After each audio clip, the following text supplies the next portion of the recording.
విజయవాడలో వెంకయ్య నాయుడు మాట్లాడుతున్నారు. ఇప్పుడు లైవ్ లో చూద్దాం. చెప్పుకోవడం, కాలక్షేపం చేయడం, మంచిగా ఏదన్నా ఆ ప్రాంతంలో దొరికే భోజనం చేయడం, సరదాగా ముందుకెళ్ళిపోవడం, ఇలా ఒక కార్యక్రమాన్ని ప్రారంభించి చాలా సంవత్సరాల నుంచి దాన్ని కొనసాగిస్తున్నాం. నేను అదే చెప్పాను డాక్టర్ శ్రీనివాస్ గారికి, మిగతా మిత్రులందరికీ, రంగప్రసాద్ అందరికీ కూడా. ఏమనంటే విజయవాడ వస్తున్నాను నేను. మన వాళ్ళందరూ ఫోన్ చేస్తున్నారు, సార్ మేమందరం రావాలని. చాలామంది నామినేషన్ కూడా వస్తామని ఫోన్ చేశారు. దేనికయ్యా? ఏదన్నా మొదటిసారి నామినేషన్ వేస్తూ ఉండి మొదటిసారి ఎంపీ అయితే ఏదో జీవితంలో ఒక అవకాశం వచ్చిందని పోవడం బాగుంటుంది, కానీ ఇది 4వసారి పార్లమెంట్కి ఎన్నిక అవుతున్నప్పుడు మళ్ళీ మీ నామినేషన్ రావడం ఎందుకని నేను ఎవరిని తీసుకెళ్ళలేదు. మా అమ్మాయి మా అబ్బాయిని కూడా తీసుకెళ్ళలేదు. మా ఆవిడని కూడా మా ఆవిడని మామూలుగా తీసుకెళ్ళను అనుకోండి నేను మామూలుగా, ఎందుకంటే ఆమెకి రాజకీయాల మీద పెద్ద ఆసక్తి లేదు. నేను మంచిగా ఉండాలా అనే తప్పితే మిగతా విషయాలపైన ఆసక్తి లేదు. దేశం మీద ఆసక్తి ఉంది.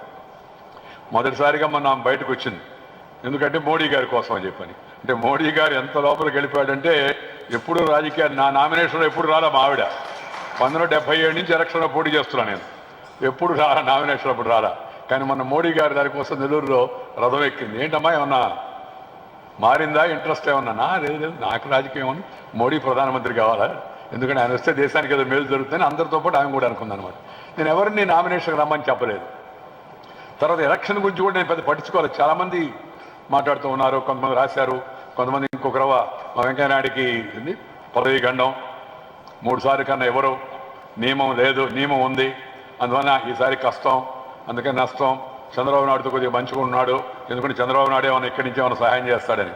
నేను అంత అమాయకుడినా? నాకు అర్థం కాదు. ఇంత అమాయకులు ఉన్నారా ఇంకా? దానికి నేను ఆశ్చర్యపడుతున్నాను. నేను ఈ పార్టీకి అఖిల భారత అధ్యక్షుడిగా పనిచేశాను. నేను వెళ్ళి ఇంకో పార్టీ సహకారంతో నేను కేంద్రానికి ఎన్నిక అవుతానా, ఆ పరిపాలన చేస్తానా? ఆ ఉద్దేశం నాకు లేదు. తర్వాత ఇంకొంతమంది వ్యాఖ్యలు, నాయుడు గారు ఎప్పుడు అంతా పరోక్ష ఎన్నికే. ఈ విజయవాడ కాబట్టి కొన్ని విషయాలు నిర్మోహటంగా మనసులో మాట చెప్పాలని చెప్పి చెప్తున్నాను. ఎందుకంటే ఈ ఊరిలో పెరిగాను నేను రాజకీయంగా. జయాంధ్ర ఉద్యమం ఈ విజయవాడ నగరంలోనే ఎక్కువ కాలం పాటు నేను ఉండి ఇటు అటు అన్ని వైపులు కూడా పర్యటిస్తూ ఉద్యమాన్ని నడిపాను. ఈ జయాంధ్ర ఉద్యమంలో విజయవాడలోనే అరెస్ట్ అయ్యాను, పోలీసులు అరెస్ట్ చేశారు. అలాగే ఎమర్జెన్సీలో కూడా విజయవాడలోనే అరెస్ట్ అయ్యాను నేను.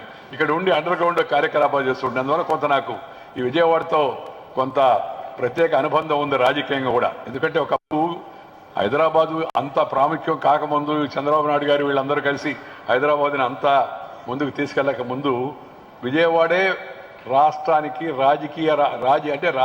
రాజకీయాలకు కేంద్రంగా ఉండేది, కళలకు కేంద్రంగా ఉండేది, పత్రికలకు కేంద్రంగా ఉండేది. పత్రికలకు కేంద్రం, సినిమా వాళ్ళకి కేంద్రం, తర్వాత ఇతర వాణిజ్యానికి కేంద్రం అంతా విజయవాడ.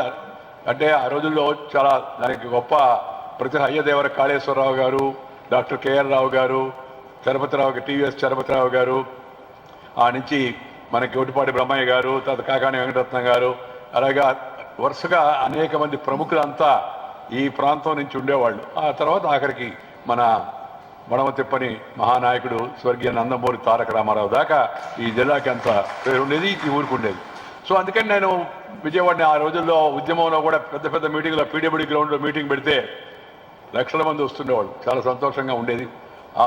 ఎక్కడే నేను ఒక రకంగా చెప్పాలంటే ఈ నాయకత్వ స్థాయిలో ఎదగడంలో విజయవాడ కూడా నాకు రాజకీయ జీవితంలో చాలా ప్రముఖ పాత్ర వహించిందని నేను ఎప్పుడు అనుకుంటూ ఉంటాను. చాలా విషయాలు నేర్చుకున్నాను. పత్రికలన్నీ అప్పుడు హైదరాబాద్ ఉండేవి కాదు, విజయవాడ నుంచి పబ్లిష్ అయ్యాయి. తర్వాత హైదరాబాద్కి వెళ్ళి రాజధాని కాబట్టి సహజంగా. సో నేను కొంతసారి ఎలక్షన్లో నిలబడి వీళ్ళందరికీ తెలిసిన విషయమా తెరవని విషయమా చెప్పాల్సిన అవసరం ఉంది. ఎందుకంటే